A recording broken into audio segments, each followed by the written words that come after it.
Welcome back to another episode of Successful, the podcast. I'm one of your hosts, Blake, and joining me, I'm one of your other hosts, Justin. And this is the podcast all about the not so subtle truth about success and the art of sucking less in pursuit of it. Let's not waste any more time and get right to the show.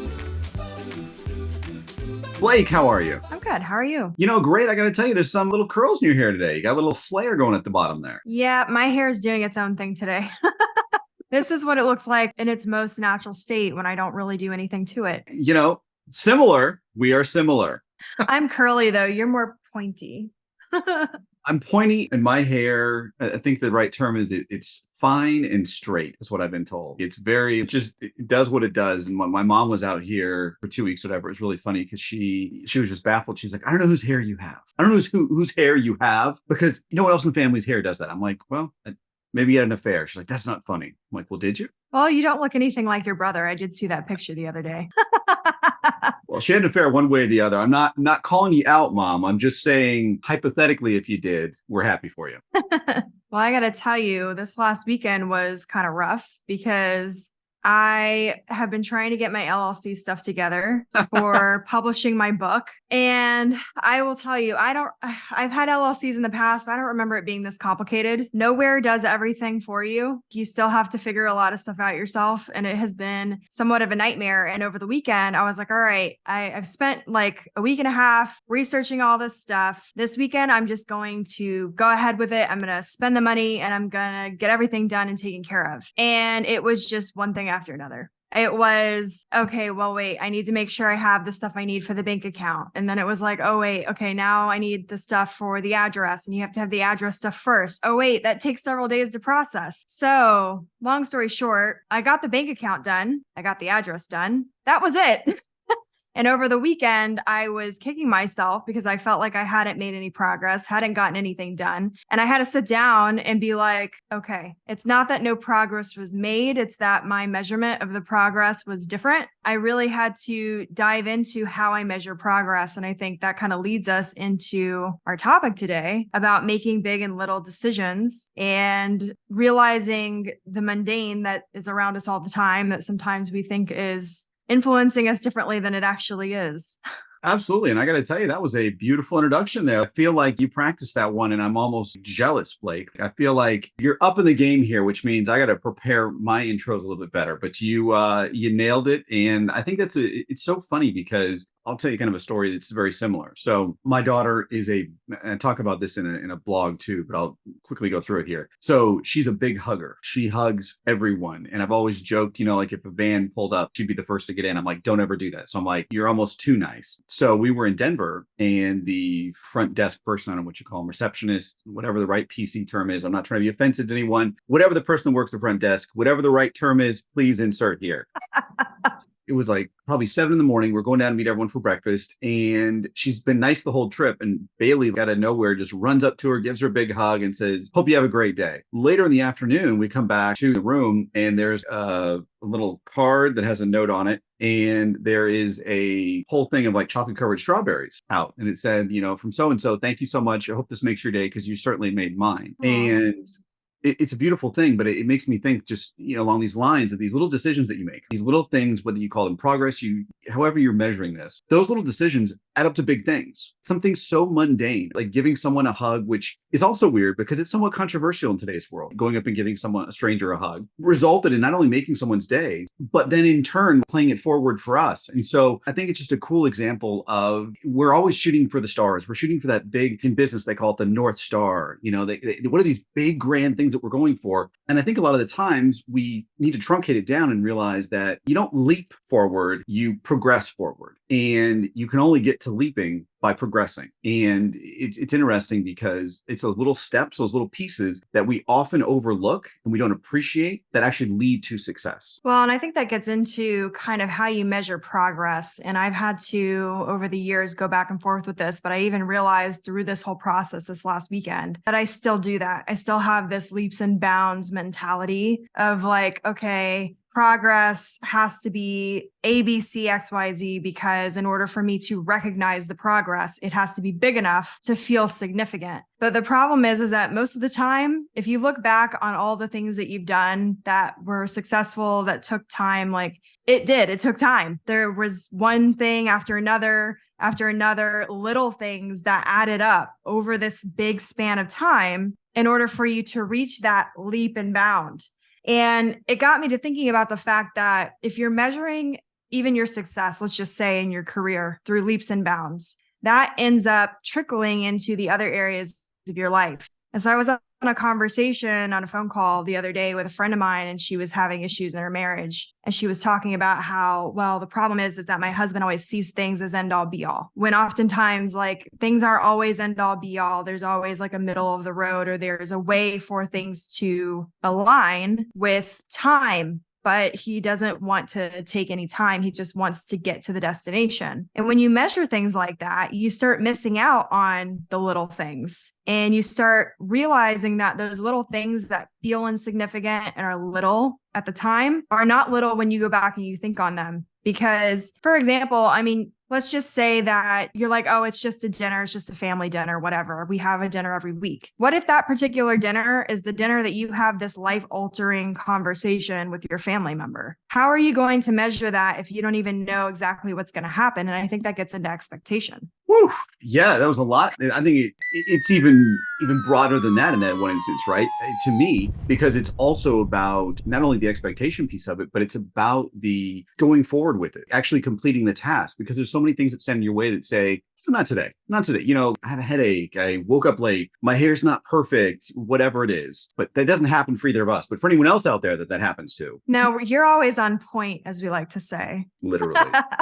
I think it's those little things that, as we start talking about this and we talk about measuring success, because I think it's really at the end of the day, what this is about, it's about not only those little milestones, whatever we set out there, but what do we think of as success? And what do we think of as we build this whole mosaic of our lives and put it together and look at it, looking back and say, what does this represent to me? And I think that instance that you gave there is a really powerful one, because during the pandemic in our family, we did have a weekly on Friday evenings. I think it was like 5:30 or 6, whatever, like that, a Zoom meeting with all the family. It was so much fun. And then probably a year and a half ago, you know, when things started somewhat normalizing, we got out of it. And I looked at my calendar today, which is very weird, by the way. I swear to God, I looked at this today and it's still on my calendar, but I don't ever look past, because it's Friday. I think it's at 6:30 actually. And I usually block that time off just in general. I happened to see it today and I thought back, what if, you know, what have we been missing out on? And also one of those things that got me thinking too, is that those little things over time add up to a lot. There's a lot of apps out there that say you should meditate for 5, 7, 10, whatever minutes. And that sounds to some people like, oh, that doesn't mean a lot. But if you start doing the math and you start playing it out 365 days, or you start doing it every other day and it's, you know, 150 some days, it starts really adding up. These things change, or 180, days. It really starts adding up and changing. And so I think the way we focus and the way we decide to perceive these things need to change drastically, because it's not just about a little or large thing. It's that the combination of those things adds up to something so much bigger. And I think that's where we start losing our sense of not only reality, but the reality of what it could be. Well, and I use this example in, I think, one of our other episodes where I talked about when I first got back into writing, I was like, okay, I'm going to start writing every day for an hour, which when you think about it in the grand scheme of things, for most writers, that's actually a very small amount of time. Then you kind of get up in your head, because the people like Shonda Rhimes and these huge writers are like, in order to be a writer, you have to write every day. So you get in that kind of like mentality about how you're supposed to measure that success and what it means and how you're supposed to be successful. But then what happened was, because I hadn't been writing and I'd been focusing on other areas of storytelling, I forgot that when you go to take an hour out of a day, it seems insignificant. It seems easy. It seems like, oh, it's just an hour, except that your entire schedule moves around for that hour. So what happened was I would be like, okay, I have to write an hour. And then I would get busy doing something that had to get done that day. And I was like, okay, I have to do this first. Now I only have 30 minutes to write. Well, that's not an hour. So I guess it's insignificant. Well, what happened was I would keep doing that anytime I didn't reach the exact hour. And that went on for about a week and a half. And I was like, okay, hold up, flag on the field, as you like to say. Hold on a second. What? And I realized, I went back and I actually calculated all the time that I said, oh, I can't do it because of this, that, whatever, or it's not the right amount of time. And it was more time than I had actually put into the writing part of it. And then that really smacked me awake. And I was like, okay, I need to shift some things around. First off, I need to get used to writing in general again. Instead of jumping into, I'm going to write an hour every day, I was like, okay, I'm going to spend 10 minutes planning my day first, each day or the night before, preferably. And then I'm going to try to figure out my schedule. And then I will try to write a certain amount of time. But if I can't reach the hour, I'm going to write for when I can. And that actually is what jumpstart me being able to write consistently all the time, more than an hour even, because I was able to get into that flow. But oftentimes it's that transition phase of getting things situated and kind of changing your outcome and your outlook and changing your schedule and changing that habit that kind of derails you half the time. Oftentimes that's when you realize when things do or don't work, or you realize, oh crap, like, okay, an hour doesn't seem like that much time, but actually when I'm putting it into my time frame of this, when I'm doing these other things, it is a lot of time. So what am I doing in certain areas where maybe my energy needs to go elsewhere because it's more impactful? Or how do I need to measure this? How can I measure the progress? Because you want to be consistent and you want to set these goals, and it's great to have goals. But if you can't figure out how to get to the goal, that's part of the problem. And I think that's where people get lost, is how do you get to the actual goal? How do you get to, if your goal is writing an hour every single day, how do you get to it? And we think it's the leaps and bounds. We think it's, oh, we're just going to do it. No, it's often the small things you do every day. It's the little habits. It's starting small and building your way up to that. Making it a habit, making it second nature. That takes time. And that's where I think people get lost. Absolutely. And I think it's also, they don't ask the right questions, because people love setting goals, especially in the West. We love setting goals, but very rarely do we ask the question, why is this an important goal? Or why am I actually trying to do this? Because the why underneath is what's going to keep you motivated. It's going to keep you going and stuff. And so you talk about these time frames, and you talk about the writing, which is a beautiful example, because it's a great example, especially for a writer myself too, that it's a muscle. So if you don't flex it all the time, you're not using it. It's not like a bike where you can get back on a bike and ride. You do kind of forget. Like you have to start over, and you're like, it's hard. And you're like, crap, should I? And you get caught up in your head. You get these do loops. So the analogy that I always use is Tai Chi. For those that don't know, it's just basically slowed down Kung Fu. And the idea behind it is that you really can't become a master for like 10 to 12 years. And then true masters are like 30 years into it. And if you've ever seen it, I've seen it a few times in like Chinatowns. And I think Seattle had a really cool place where they did it. Obviously China. But basically you'll see people in a grass field usually, and they're slow moving, doing real slow motions. And people are like, oh, what's that? Well, if you speed it up, it's an unbelievable martial art. But the point of it is that you slow down so that when you need it, it's muscle reflex. You don't have to think about it. And the same thing when we talk about this stuff, when you think about going through this process of doing XYZ or achieving this goal, a lot of the times we jump ahead to that end state, when in reality, you asked a question a second ago, like, how do you do this? You got to start. Part of the problem is people write crap down. I'm going to say what I meant to say. They write shit down. They're like, why didn't I do anything? Just because you wrote it down doesn't mean crap. You have to take action on it of some kind, whatever it is. A lot of times when people tell me, I don't know where to start, my response is, and I don't mean it flippantly, is start. Do something to that regard. A great example would be, let's say you want to be a writer. We'll stick with the same theme there. Start writing. Don't set a goal of, I'm going to do 500 words or I'm going to do 2 hours. Just start and see what happens. Start putting pen to paper. Start seeing what the reality of being a writer is. Start living that lifestyle and see what materializes for you. Because if you're caught up here the whole time and you're worried about, well, what's over there? What's over there? You're going to miss the point of those little things that you do to get you to that final piece. Does that make any sense? It does. And I think you actually segued really perfect there into something else I'm going to bring up. But first thing I'm going to say is you use the analogy of a bike. And I love that because people are like, oh, but that's muscle memory. But the thing about a bike is, yes, you may remember how to ride it, but you may not be able to ride for, say, 16 miles like you used to. You're going to hit that second one. You're going to, if you haven't been doing your cardio. And it's the same, like people think that, like, for example, writers, we use this thing, we call it writer brain or writer mode. And we say, oh, it takes us a certain amount of time to get into that writer mode. And oftentimes, if you listen to a lot of the greats or you talk to a lot of writers, they'll talk about that, and they'll talk about how they have a specific pen they use or a specific whatever that they use. They sit down and they have this sort of ritual that they go through because it sets them up in their head to get in that mindset faster. But when you're not used to constantly getting into that writer mode, it takes time to lead up to get into it, and you have to focus. And it takes time to get you into that space where you feel very creative and it's just kind of flowing from your head to the pen and paper, or if you're typing on the computer. But that's actually in every single industry, I would say. Is oftentimes, if you really think about it and you're trying to set some sort of goal or you're trying to start something, there's a process to it that you kind of have to get into, regardless of whether you're a writer or something else. So if it's working out, you start with your small stuff, and you kind of, a lot of people have, abs, I do Monday, Wednesday, Friday, or whatever. There's like that process. You kind of have to set up your little processes first, usually, to kind of get you going, and that will help, but that gets into your daily habits. But the thing that I was going to kind of segue into was that in order to get into alignment with the things that you want to achieve,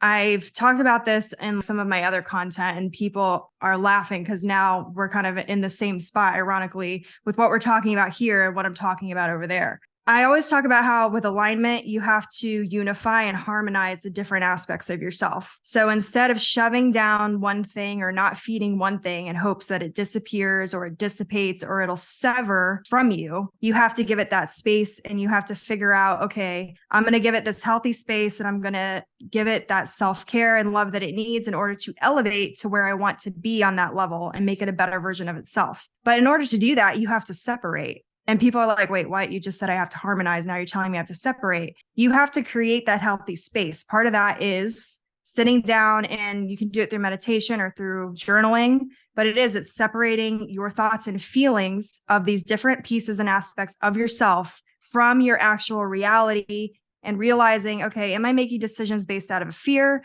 Am I making decisions based out of this? Is this even what I want?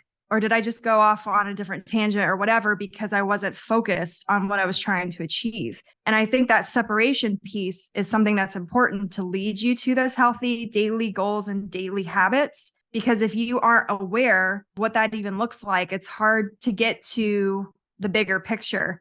Because the bigger picture is easy to see, because that's the easy part.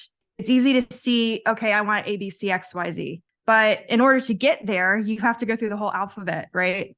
And in order to do that, you have to know what A looks like, and you have to know what B looks like and what it feels like. And I think people kind of get lost in those pieces from A to Z because they forgot about the separation of, okay, these are all individual letters that make up the alphabet. So these are all individual things that make me up. But maybe A, which is my fear of failure, isn't actually in alignment with what I'm trying to achieve. And so you take that piece out, you recognize it, you sort of fix it in the sense that you realign it and you put it back in. And that's where I talk about the alignment and the separation, where you essentially take all the pieces apart to put them back together. And I think that's important when you're kind of breaking these things down, because it helps you be able to see the process of it.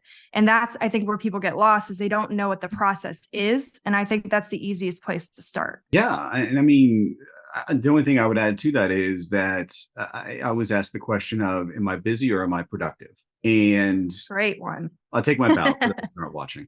Thank you. No, but I mean it, because a lot of the times we associate being busy with success. A lot of the times it's not. It's usually the complete opposite. And I think one of the things the pandemic taught a lot of people, and I think what people are getting so frustrated by, especially as these companies go and they start making mandates to go in the office, is not that they don't want to go to the office. It's that they realize that their time can be better spent in other ways. And they've had the opportunity to do things differently, and they weren't able to do a lot of this stuff before. And so I think that as we progress as a society, as we start thinking about the future, we need to understand, what does this all mean? Like we don't go back. We keep going back to like what the vision of success was yesterday.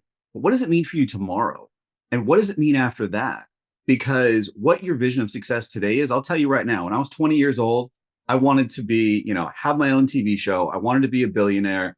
And I wanted to have a family, but it wasn't that important, and all these other things. I look back, I'm like, well, they're fine goals. And to be honest with you, I look back, I say they're stupid goals, not because they're not achievable or any of that kind of stuff, but just because they're very futile. They didn't have meaning to me other than the fact that I wanted to buy a bunch of crap. It didn't have a lot of value in my life other than the fact that I saw the people living this way and I wanted to be that.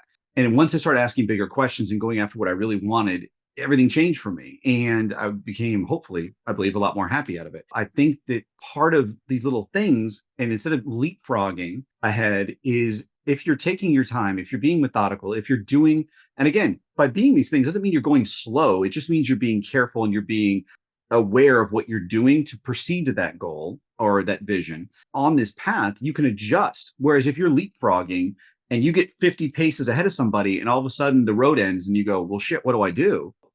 They knew it ended back there. You just passed the sign, And so part of this also is just to speed up doesn't benefit you most of the time. In fact, usually it hurts unless you're in a sport, like a true race. But in reality, part of slowing down a little bit here to focus. And again, you were talking about separation of things. I'm talking about slowing down and not like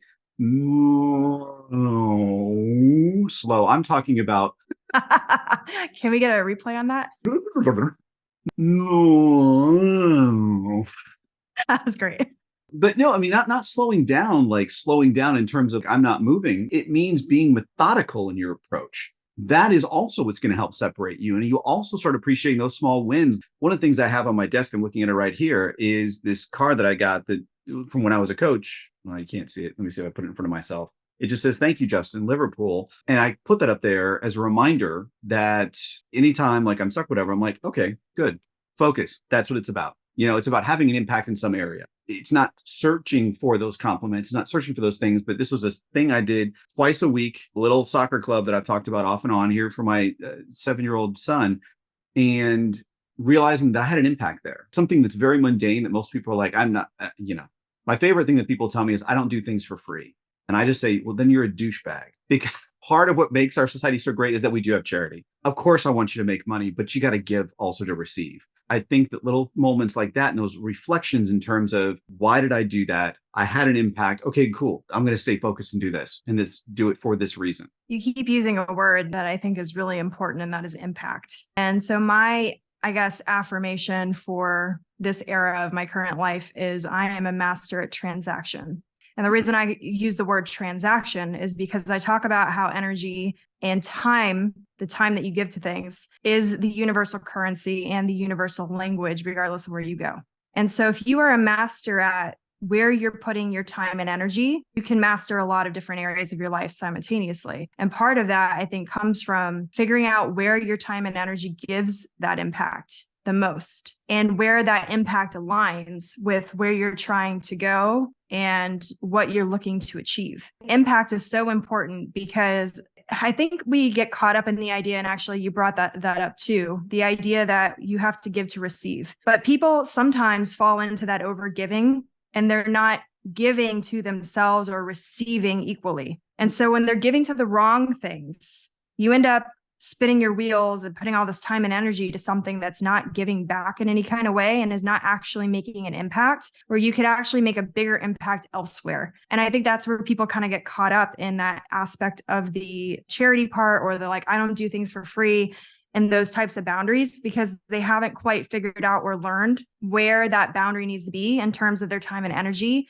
and where the impact should be going. And I think that's why the separation part gets important, because when you can take all these different pieces out and you can figure out, okay, I'm giving to this person because I need outside validation per se, instead of I'm giving to this person because I'm helping them and they're helping me, that becomes a very different dynamic and a very different energy and transaction exchange. I think that's important to be reflective on that. And that's why I think it's very important to either meditate or journal daily if you can help it, because not only are you able to create that separation and you're able to look at things without getting things all caught up in your head, but you're also able to sit down and give yourself that care and that love where you're giving it everywhere else. Like you're able to give it back to yourself. And people think that just because you exist in your body and because your body is here and that you are yourself, that you automatically just have this great relationship to self. And I think that is a huge misconception, because just because it exists doesn't mean that it's actually there. And I talk about your relationship with yourself has to be like any other relationship. You have to give it that time, that love, that care, that dedication. Part of that is giving yourself that time to sit down and separate all these things and picking out these pieces so you can put them back together and align. And I think people think that that's somehow selfish, but it's not. Because if you can't take care of yourself and you can't figure out your own energy and your own goals and all these different things and the impact that you want to make, it's very hard to figure out what you're supposed to be doing outside of that. Do you hear it, Blake? Boom! The knowledge bomb just went off. I think you're right. And I think that I guess we haven't really even talked a lot about that on this podcast yet in terms of the being self-aware is so critical. And I think it's also, I like the word magnetic, because when you're truly authentic, you attract that, right? Like you really, it's like you create an aura to you. And it's very interesting because very few people, and I know that we've all, hopefully you have come across someone that you meet and you're just like, holy crap, you walk away going like, you just feel something. You feel something. And they didn't have to touch it and do anything, but you just walk past them, whatever. And maybe you talked to them for a second, but you walked away and you felt either smarter or more engaged, or you felt more alive, whatever it is. It's that power that when you are self-aware, you're able to exhibit a different plane, is what I would say, of being. And this isn't like some ethereal, I'm going to say it here because I haven't said it in a while, hippie crap. It is like, it's a different level of understanding. Yes. And it's also, I think, a maturity thing, because yes, it radiates so much craziness, and it's such a great feeling. And I think to me, it's such a rare commodity that it's one of those that every time I come across somebody like that, I get excited. I get that joy. I'm like, holy crap, that's awesome. I want to be that person's friend. I don't care what it is. There's something there. I need to be their friend or get to know them better or whatever. And so I think as part of this process is when you talk about starting somewhere, it's starting with understanding the why behind it. Like, who are you? Why do you want that? Why is this important to you? What is this going to fulfill for you? What gap is this going to give you that you don't currently have? And how does that benefit you and not the selfish you, the internal you, from the standpoint that it fills you up so that you can radiate more out? I agree. And I think part of why we also kind of get caught up in, I use the example of the A to Z, the in-between part, is I think we're worried about making the wrong decisions and the wrong choices all the time. And I understand that, because obviously you want to make the right choices. You want to have the reciprocity. You want to have the success. You want to have that return on the energy that you put into. But I was watching this show the other day and I had to pause it because I was like, damn, that is a really great lesson. So, and it'll tie into what I just said. The show is about weather forecasting. The director of one of the teams goes and talks to like the head of the company. And she walks in, she sits down with him and she says, I don't understand. I've looked at all the data. Out of everybody in this office, you statistically get the predictions right 70% more than anybody else. I want to know your secret. How do you do that? And he said, well, if you really want to know the secret, then you need to figure out who makes the most wrong choices. And she goes, okay. So she leaves. She goes and tries to figure it out. She comes back. She didn't find anything. She sits down with him again and he starts laughing. And he goes, well, of course you didn't find anything, because we don't keep track of who's failing all the time. We only keep track of who's doing good all the time. And he said, well, if you really want to know my secret, the secret is that I am the person who has made the most bad predictions. And she goes, what? And he goes, when you get so caught up in predicting what the outcome, and you get so caught up in getting the right answer, what you do is you take the middle road and you take the safest route every time. But that doesn't prepare you for all the different things and obstacles and challenges that life throws at you. He said, if you really want to slingshot forward, you have to remember that success and failure are not the opposite of each other. Failure is like pulling the arrow back so that it can shoot forward. And he said, if you want to succeed, you have to be the biggest failure and learn from those failures. Because what happens is when you do that, instead of looking for the right answer all the time, you learn how to handle all the situations. So your calculated risks are able to be more calculated, and they're able to be a higher risk to where you're getting a bigger return. And I thought that was a very interesting story. And I had to sit there and kind of marinate on that for a second, because I was like, man, we always get told these things, but that was a different way of viewing it. And I thought that was intriguing. And I was like, if you really do think about it, you go back and you look at all these major successful people, a lot of them had huge major failures. I mean, Sophia Amoruso is a multimillionaire. She's got all these companies under her belt, but she's gone bankrupt. There's all these things that had happened that she failed at, or that she did wrong, or she made mistakes. And she's still able to achieve things. And I think that's important to remember, is that sometimes we get too caught up in, oh my God, I have to make the right choice, the exact right decision, that we sort of don't move anywhere. We just kind of stand stagnant. Yeah. I mean, I think that's incredibly right. And I love that. That's a great way to put it. So I love that. I'd like to see that show. It's very interesting. But I think that in particular goes back to, we're going to go east again for a second, like the whole yin and yang.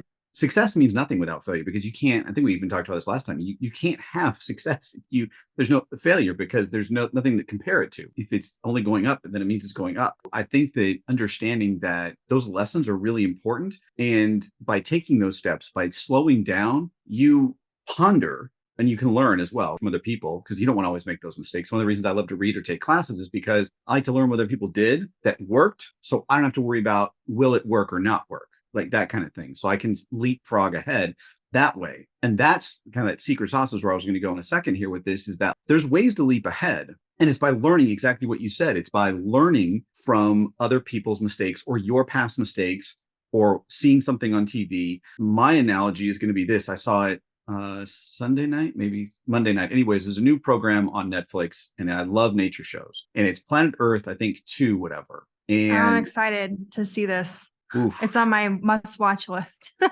right. Well, I'm trying not to ruin this for you. Okay. So I'm going to give you the last scene of the entire series. It doesn't mean a whole lot. It just goes by month. So basically it does it in quarters. So there's 4 of them in 3 months. And anyways, the reason I bring this up is because nature is one of those things. It's a harbinger of reality. Usually in productions, David Attenborough gets on and he's like, the snow caps are melting and everything, but don't worry, there's still a chance. Okay. So you're like, you kind of walk away going, okay, this is okay. Well, in this one, there's 2 parts. There's the opening scene, which you'll see, that leaves you fairly hopeless. And then there's the end scene. And it blew my mind, because I've never seen this in a nature special before. Basically, there's a migrating gray whale going north. As we've talked about before, in terms of, you and I have, at least in terms of killer whales, there's killer whales that only hunt whales. And so there's this pod of killer whales, and they show it killing the baby whale that you've watched now for like 2 or 3 episodes come up. And so the reason I bring this analogy up and this story up is because I think sometimes it's important to realize that for all the successes out there, for all of those ones that get through, there are some where you get hit and you don't necessarily die like this, but it's an important realization that you've got to have in the back of your mind is when you plan these things out, you start thinking about it, is that what is the worst case scenario here? What does that look like? So that you can plan, if that happens, to get over it. For me, it was a big realization because, first of all, it's a beautifully shot. It's a great, I encourage everyone to watch this special. It's great. I mean, it is flawless. I was addicted. And they cover everything from oceans to this lake in Vancouver. It's cool. It's just very neat scenery that I hadn't seen before. And yes, there is hope in the very last scene. So don't worry. This is the last full animal scene. The reason I think it's so important is that nature is that realization of how quickly things can change, how fast things can change, how abruptly, when things seem to be going well, it can change. And so part of slowing down and taking this process really seriously is understanding, because we don't do this very well either, is what happens if something goes wrong? If this happens, what do I do? And that way, when it happens, 1, it's not a surprise. It may be a surprise, but it won't catch you off guard.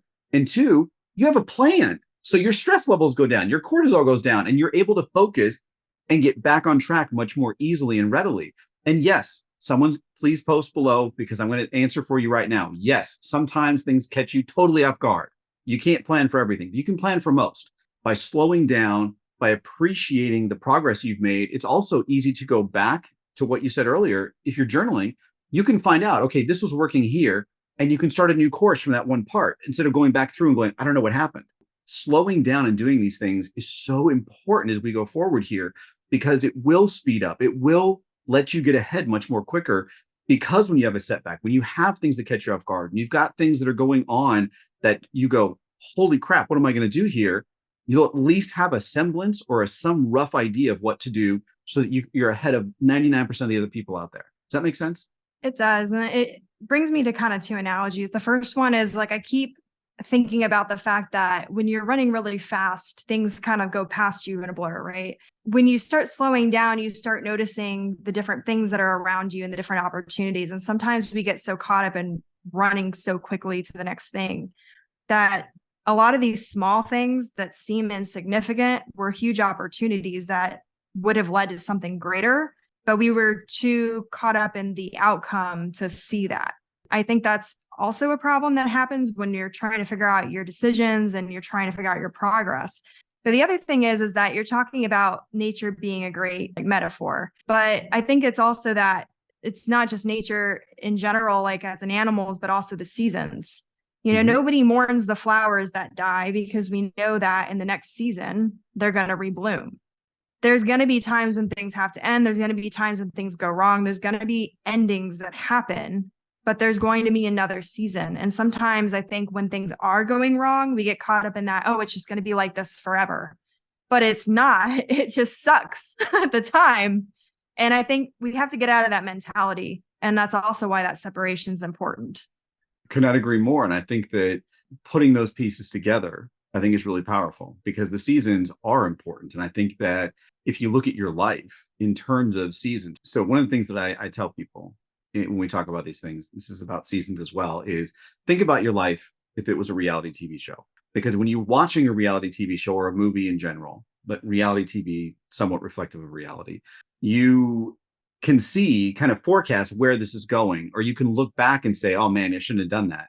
And we don't really treat our lives as if we're like watching it somewhere, right? We always are kind of just ahead. Whereas if you go back and watch some game day footage of yourself, you can learn a lot. And journaling is a great way to do that. But also understanding that, look, during summer, I feel this way. During winter, I feel this way overall. Understanding in spring and fall, whatever, all these things that go on, you can start charting your course in terms of typically in fall, I'm kind of feeling like slowing down. So maybe I should do this. Or I'm in summer, I'm in freaking hyper mode. I got to chill out. Like I'm trying to kill myself all the time, or I want to go on vacation or whatever. And so it gives you those extra set of tools to think about your life at even a deeper level, because you can start looking at it as opposed to day to day or even month to month, but in the seasons of things, and understand that life has patterns, seasons have patterns. You are a part of that, of all those things, and you've got a pattern too. And so the more you do introspective work, and you also think about what you're really after and what your true goals are and why behind it, it puts the picture together much more readily, as opposed to just putting on paper, which I love when people do this, when they come to me and they've got a schedule. Okay, by July 15th, I want this. And I'm always like, that's great. What's going on during that time typically? Well, listen, I usually go on vacation with my family. I usually do. Well, that's a dumb goal. You're not good. You're setting yourself up for success. Set it up for the time that you can achieve the most. That's where I always tell people, when can you achieve the most? Well, I don't know what that means. Well, think about it. When have in your life do you feel the most successful? December. Perfect. Let's start focusing on that. And what can you do to build up to that? And so the point of all this is that it seems mundane, as we started with today, and it seems trivial and it seems pie in the sky. But until you do it, and you start seeing that everything's a pattern, and that you can start plotting this course, and you can start understanding this, and by taking these steps and by doing this in a smart, methodical way, you plan your life in a very fulfilling way. And it doesn't always work out, like you said. I'm going to tell you right now, there's many moments where it freaking blows. But you also gives you the foresight to say to yourself, look, it's not going to last forever, like you said. It is, like what I always say, the impermanence of permanence, that there's nothing's permanent. Like Sophia Amoroso, you can be a millionaire one day and broke the next and back to a millionaire. That's the best part about the world. There's no definitive, this is it, that's it. Death is the only real, that's the end of the line kind of thing. So I think that the more we think about these things and the more we adjust and digest and talk, don't just jot stuff down, but talk to the people about it. It's like, look, this is why I want to do this. Does that make sense? No. Okay, well, let's talk through or whatever and have a conversation about it. It also gets out of here and gets you on the right path. So, I mean, I've spewed a lot there. I'm going to pause and pass it to you. Well, I think that's all excellent points, though. And I think that part of the problem is that if you think back on your successes or your failures, it's always these big, oh, I really nailed this, or I got some huge award, or I did that, or man, I just embarrassed the crap out of myself, whatever.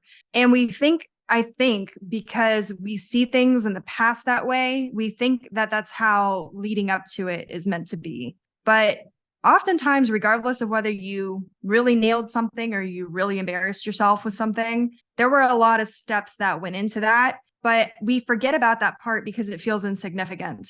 And I think that we have to kind of rewire our brain here to stop thinking in that term and stop thinking of it like, okay, well, these little things that I'm doing today are little things, because they become big things over time. And it's funny because I think it gets into, I mean, how do you really track your progress? And so, Justin, I'm going to ask you a personal question. How do you track your progress? What measurements do you use? How do you look back on that? Because that's, I think, what the piece that people are missing here. Absolutely. So there's not one way. That's one thing I always tell people is there's not like the perfect tool out there. So I'll give you just a few examples here. For business, I track things and I've got charts and I say, okay, this is what I want to do this month. This is what I want to do tomorrow. And I've got more of a very methodical approach in terms of, look, this is what I need to do to get sales. This is what I need to do to record. This is what I got to do over here. There's a set process there. And so I'd say that is kind of a fairly structured approach to things. Outside of that, if I'm tracking my life, it's through journaling and it's through some of my moods. I'll track how am I feeling this month. I'll summarize each month and sometimes the weeks too and say, look, I felt great this week. What did I do to feel great this week? When I was younger, I was just insane in terms of my idea of what success was. I want to be, like I told you, a billionaire and do all these things. And I was killing myself. And so I was tracking every little thing. I was tracking my heart rate, how often I worked out, what I ate. It was OCD to the point where it wasn't even fun anymore. I took a pause, I stepped back and I started reflecting on all this stuff. And so what I do instead is just do themes of things. So when it comes to my life, is my theme is I want to be happy. And you talk about affirmations. I talk about the affirmations I have for myself too. Are they still resonating with me? Because the other thing is it still relevant in my life at that point in time? And if not, okay, what am I going to do to change it? I track it through all those different ways. I'll set goals for a high level. I'm going to learn XYZ this week or this month. I will write this week. I'm going to complete a chapter, or I'm going to do this class, or I'm going to do something. I do declarative statements like that. I don't put a time frame on them from the standpoint of I'm going to do it during this block and this block. I have a week. When am I going to get it done? And then I start working my way down. For me, the three ways I do it are from business, it's very prescriptive. For my goals, it's more broad. And then I hone it down to what I can actually achieve in a week. And then for my life, it's very broad in terms of I look at it from journaling and I look at it from tracking my moods and also my fitness. That's a big one for me. Am I more fit today or not? My variable heart rate, how's that? What's my BMI? All these kind of things. Like, what are those things? And that's how I do it. And again, part of the reason that I enjoy doing this is because it's not boring, because I adjust it literally about once a month. I'm like, okay, I'm good there. What's next? And I put something else on the table. And so I'm going to pass it back over to you to see kind of what you do. But that's from my side. I hope that makes sense. That's what I do. You and I are very similar. So when I'm tracking my progress, I've started, instead of if I don't reach the exact goal that I'm looking for, and I'm like, oh, that's a failure. Instead, I'm starting to look at things where it's like any progress is progress. And so as long as I'm taking some step to move forward in whatever it is that I'm doing and I achieve that, then I haven't failed because I was able to put the effort in. And I think the effort is important because sometimes because we measure things in these big leaps and bounds, and because we think these smaller things are insignificant, we get in that mindset of, oh, well, it was insignificant. We don't pat ourselves on the back for the smaller things that seem insignificant, but are very important. And so what I do is I usually try to check in every week with myself. Okay, how am I feeling? What worked? What didn't work? And for me, I'm very visual. So I like having vision boards and having, especially for my big goals for the year, every year I have a vision board, and usually I break it up into sections. If I'm really focusing on one particular group of content this year, then that will have its own vision board. And then my life stuff will have its vision board. And then this thing will have this vision board. And that's kind of how I do it. And then I have a smaller vision board that is more for reminders of things I'm trying to achieve weekly or daily. So one of my big things is every single day, I try to list at least 3 things I'm grateful for. Sometimes I forget, I get caught up, or I'm like, oh crap, I forgot to do this thing. And then I get caught up doing that. But for the most part, if I'm looking at my phone every day where I keep that vision board there, it reminds me and I'm like, oh, okay. The other thing I've started doing is setting reminders for things like that seem small and insignificant, but for example, the gratitude part, it seems insignificant. Oh, it's 3 things, whatever, you could do it tomorrow. Except that your gratitude and the way that you view your gratitude towards things changes your entire mindset. Most people don't know that. It is important. But again, it depends on how you think you measure it. And so I like to do that type of stuff. And I like to try to set out, okay, by this time, I'm going to try to achieve it in terms of like within the next couple months, I have these big goals. And then I try to break them down into the smaller things that I can do. But mine's kind of broad in the sense that if I don't reach that, it's more of as long as I'm making that progress, because I know myself and I have a lot of things that I do all the time. And sometimes I think I'm Superwoman and I can literally do everything all the time simultaneously. And that's not usually the case. I have a tendency to over schedule myself and then be like, okay, now I'm tired. What happened? I've gotten better over the years, but I'm still very bad at that. And it's funny because my friends, they say, oh, you're in stretch cat mode. So like, when cats like go to stretch because they've been sitting in one place for one time or hyper focused on whatever. Yeah. They're like, oh, you're too stretched out. Like they make jokes about it. But when that happens, I have to sit down and I have to separate and I have to say, okay, number one, am I putting all my energy into all these things because I'm making an impact and it's what I'm trying to align with? Or am I putting the energy in because I feel obligated or because I got excited about something or, whatever? And I have to go and I have to break that down. And that's why I have those weekly check-ins, because I have a tendency to do that. And I know I do that. So I have to course correct myself. But it is also checking in and saying, okay, even if I didn't make this such progress that I had planned out, did I at least make any progress, even if it's not the progress I wanted? And that's where I've really had to focus over the last several months again, because I found myself going off the rails with trying to get all the company stuff together and everything. It's just so much paperwork and back end work. And now I have to re-update my website and I have to rebrand. And it's just like all these pieces that I think sometimes you get caught up in just wanting to get it done because it feels easy when everything's done. And that's also why I think we measure things by leaps and bounds, because it feels easy when you finally achieve that thing. But it's because you had all that knowledge and all that effort and all those other things in the back end of it. And that is where I think we need to change our measurement and the scaling. Really, for me, though, the biggest thing is, am I happy with moving forward? And if I'm not happy, how do I realign? And I think ultimately that's what it comes down to, is the alignment and your happiness. At the end of the day, it's great if you want to be a billionaire, whatever, blah, blah, blah. But if you're not happy, then who cares? And so that's how I measure my progress and success. Am I happy? Is it in alignment? And if it's not, how do I fix it? Did I make any progress? If I did, awesome. If not, what the heck's going on? Something's not right. Either I don't care enough about this thing or I'm going about it the wrong way. Beautiful. I think it's awesome. And I think we've given a lot of thought to this, Blake. I got to tell you, I had a lot of fun today. Thank you. Yeah, I had a lot of fun too. My favorite part of today though, was when I was like, can we get a rewind? And you actually did that. That was awesome. Whew. All right. Well, I appreciate the opportunity to do that. And I got to say, I had a lot of fun doing that part too. I'm not going to lie.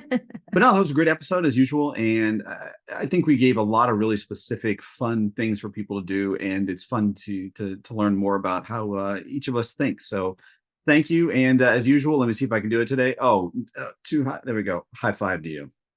Oh, everyone saw that, right? I got it right on the first try. I think that's the first time. And we're on episode 10, but that's okay. That's what I was going to say. Progress is progress. Again, progress is progress. And it took 10 episodes to get there, but we still did it. And you nailed it on a milestone episode. 10 just sounds right. So congrats. Well, Justin, as they say, all good things must come to an end. Alas, they must.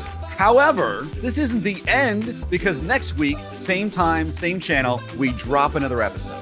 So get excited, because we're going to be diving deeper into all the topics of the not so subtle truth about success and the art of sucking less in the pursuit of it. So join the conversation below and don't forget to subscribe.